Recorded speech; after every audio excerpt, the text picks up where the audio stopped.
I'm Christa Jacobson, headmistress of the Budo, and today I'm going to make a quick little vlog video for all of you guys. Today what I want to talk to you guys about is yesterday's workout here at the Budo, and I want to talk to you guys about Ninjutsu training just in general that we offer here at the Budo. So before I begin, if this is the first video that you guys have ever seen of me, I started an organization called the Budo, which means School of the Warrior Way. We teach authentic ninjutsu and classical samurai bujutsu. You can check us out at budodninjutsu.com. There we have a list of all of our different schools that teach our methods of ninjutsu and bujutsu. If you don't live next to one of our schools, we do have an online dojo where you guys can log on and start your training and progress through the level as well through the online dojo. Myself, I'm located in Kansas City, Kansas. So if you guys are in Kansas City and you guys would like to come in and train, just give us a call. All the information will be below. Today what I'd like to talk to you guys about is yesterday's workout, and then give a little bit some information behind that, what happened with some of my students in the online dojo yesterday as well. Yesterday being Monday Fun Day, it's the toughest workout of the week. It's also the least attended class of the week as well. I'm pretty sure that those two things correlate very well, you know, the toughest workout and the least attended class. But anyway, we started working out, and every class we always start the same way. We bow in, we do Kihon. And in your Kihon Waza, you should be working on fast twitch muscle fibers, all your coordination skills, all your striking, blocking, moving, kicking, all those kind of basic skills. That's Kihon Waza. You should also be getting a total body workout as well. Upper body, lower body, fast twitch and slow twitch muscle fibers, core conditioning, all that kind of stuff should be implemented into the Kihon Waza. So just flat out, the first 15 minutes of every class, you should be getting a pretty killer workout to begin with, 15-20 minutes. But then once we get past that, yesterday what happened is we had a really good Kihon Waza. I gave everybody a really good workout, and from there I wanted to do some circuit training, and yesterday we focused on the pushing muscle groups, primarily the deltoids, the pecs, and the triceps. So we did a body weight circuit. So we're doing anything with just the body weights, like dips, isometrics, push-ups, plyometric push-ups, lots of things like that we were working to work on those particular areas, the shoulders, the chest, and triceps. And once we did a circuit training working on that, then I had them we have a 1 mile run that I have all the students do every now and again, if they've built themselves up to be able to do that. But then they went out and did their 1 mile run, and then they came back, and then we worked on resistance training. And yesterday we wanted to work on bench press. So I didn't add the bench press into the circuit. I did it separate because I wanted them to have a little bit of break in between each set. And they did multiple sets and then worked all the way up to about 170, I think, was the top weight that we moved up to. Sometimes we go heavier than that, sometimes we go lighter. It all depends on the amount of repetitions that I'm making them do. But you know, after you've done, you know, full Kihon Waza, and then you do a circuit training body weight, and then you go run a mile, 170 pounds can be quite a significant amount of weight for some of them. And then once we got done doing the bench press, then we worked into the circuit training with the weights, the resistance for the Hojo circuit. So it was going to be, so we did flies, we did push press squat. Again, that fires a little bit of the quadricep, but for the majority of it, that was going to be our shoulder exercise, was the push press squat. Then we did flies for the chest, and we did skull crushers for the triceps, followed by close quarter presses to then burn it all out. So that was our circuit in that realm after the bench press. Once we got done with that, then I had everyone work on Ninjutsu Jujutsu. And again, if you guys are new to this, you guys haven't really followed my website or my social media that much, the Budo has 7 traditions that kind of make up Budo Ninjutsu, the art that we teach, and the Jujutsu is called Ninjutsu Jujutsu. So yesterday we were working on Jujutsu techniques. We're actually working on Nage Waza, or throwing techniques. And primarily we worked on 6 different throws, okay? We worked on Ogoshi, Osotokurai, Muroto Seinagi, Ippon Seinagi, Oguruma, and Diashirai. Those are the 6 throws that I had them work on. It was a good class. It was a really good class. And yesterday as well, so that was going to be, that's the Hanbu Dojo here. That's what they were doing yesterday. We didn't spend a lot of time on Densho, scrolls, Kuden, things like that. It was more geared towards physical conditioning and Hojo Wendo, that kind of aspect. We were going to do some sparring, we just didn't have enough time after they got done with the Nage Waza. But in the online dojo, I had a couple students ask me some really good questions, and I want to kind of tack that onto this. Then you'll see why I actually started with this is what we did yesterday, okay? If you guys are part of the online Ninjutsu dojo, you guys should be whooping your ass every day. You guys should be really training martial arts. To be a martial artist, you should be really pushing your body to extremes to be in better shape. It isn't about being better than anybody else.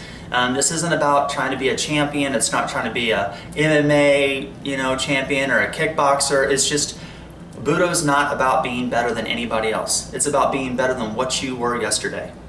So if you was to come in here and train, obviously the weight and the repetitions, it's going to be at your level. We're going to be pushing you to get better than what you are. Everyone starts at a different place. But some of these students I see in the online Ninjutsu dojo, they're really lacking that physical training. They'll start working on the kata, they start working on the historical lessons, the stuff that we work out of the scrolls and things like that. But then they neglect to go push themselves physically. And that's something that you can't do, because the reality of it is, if you have to do what we're doing, it's going to be physical. If you have to protect yourself, you're going to be put into an extremely physical situation, with anxiety and fear and stress levels soaring through the roof, and you're going to be placed in an extremely physical situation. And if you don't train your body physically, then you're setting yourself up for, I don't want to say failure, but you're setting yourself up not to be the most efficient martial artist you can be. And I've talked about this many times, but I mean, would you have a gun that you just, have a gun and you put it on the rack and then you never clean your gun, and then it just gets all rusted up? No, you probably wouldn't do that, right? Because if you want to actually use that gun, you want to keep it in good shape and that you could go use it. Same thing with anything else. I mean, if your body's going to be the weapon, then you need to keep your weapon, the body, in the best shape that it possibly can. This is that whole idea of mind, body, spirit. And the body is the easiest thing to get into shape. So when we talk about self-defense or Goshin Jutsu, that self-defense is the defense against everything physically, mentally, and emotionally. So a physical attack, granted, yes, that can be a physical attack from an attacker, but it's also a physical attack where you're not hurting yourself physically. Same thing mentally. You can stop yourself, stop people from hurting you mentally, but you also got to stop yourself from hurting yourself mentally. And this is what I mean. There's a lot of times I get with the students from the online Ninjutsu dojo, and they're not working on those skills. And those are the things that are very important, because the reality of training is to make yourself better, and to be able to protect yourself and the ones that you love. That's ultimately what the training here is really details. Now, every martial arts school has their own focus. Some ninjutsu organizations tend to have a strong focus on a specific tradition. Some ninjutsu organizations focus on a certain book or a scroll or something like that.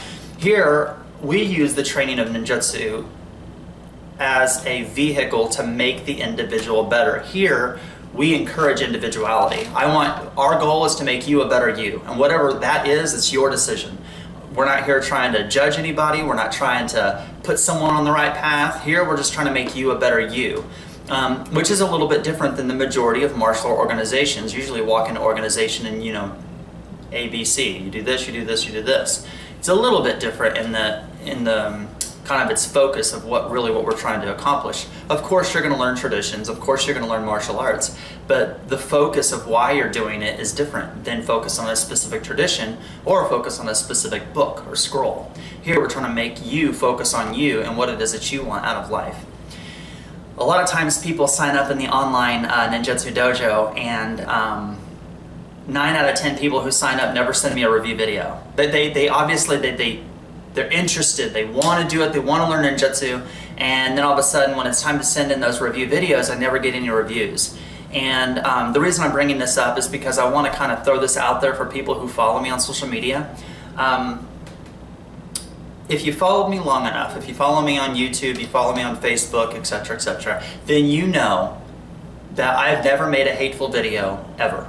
I've never made a video attacking anybody. I've never made a video about, hateful individuals that like to, be childish and demeaning and belittling to other people. I've never done that. Just the same, and the reason I'm bringing this up is I have never ever made a video about someone who sent me in a review video and then I make a video saying, oh my God, look how bad they've done. I've never done that. And the reason I'm bringing this up is because I think it's very important that if you guys are interested in training in real ninjutsu and you really want to make yourself better, then give it a chance.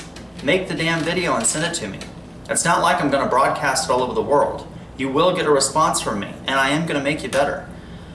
But I can't make you better unless you are taking it upon yourself to make yourself better. At the end of the day, that word self really comes into play. So you hear these words like self-control, self-discipline, self-enlightenment, self-empowerment. That's all great, and martial arts can supply that. But it all starts with self. You have to make the decision that that's something that you want to do. And I'm giving you the opportunity to do that through the training of Budo Ninjutsu. The reason I think that the physicality is an important aspect to talk about is because that's what you want to do. You're not training in martial arts to not be physical. You're not training in martial arts not being able to control an aggressive situation that's going to just be flooded with fear and anxiety and stress. You're training in martial arts to be able to take control of an extremely physical, aggressive situation and have the mind control to not fall to fear, anxiety, and stress. And the only way you can do that is to make it physical. The only way to do that is to push yourself. Now I know when people bring these up, and this is probably the worst advertisement possible, because I'm basically saying, yep, we're going to push you to your limit. But it's the truth. We are going to push you to your limit. And I know lots of other martial art organizations never talk about things like that because it stops their enrollment. But I just want you to know up front that's what we're going to do. We are going to push you. But we want to make you better. We want you to be able to do what it is that you want to do. Now we have levels on purpose. You start with level 1 and you go all the way up. There are 10 levels to black belt. And as we get to know you, or through the online dojo, we get to see the review videos and see your physical conditioning, we'll then get a good gauge on how we can push you and make you a better you. But I can't do that if you don't walk in the dojo. I can't do that unless you sign up for the online Ninjutsu dojo. Fear stops everybody from doing everything. It's like you're scared to do something so you don't do it. That's why most people aren't successful in life. I'm gonna bet that most of the people watching this video goes to work every single day and you talk to yourself and you role play and you fantasize about some specific situation, some life event that you wish would have went another way. That if you could relive it, you would have done it differently. Or maybe you fantasize about being in a different position in life. And every day you go to the same job, and every day you have the same fantasy. And every day you don't do anything to make yourself better, to make that fantasy a reality. The only thing that's stopping you from doing that is self-confidence. Having the confidence to be able to do that. And the only way you can do that is face your fear. And if you want to learn how to do that, check out our website, www.budodninjutsu.com.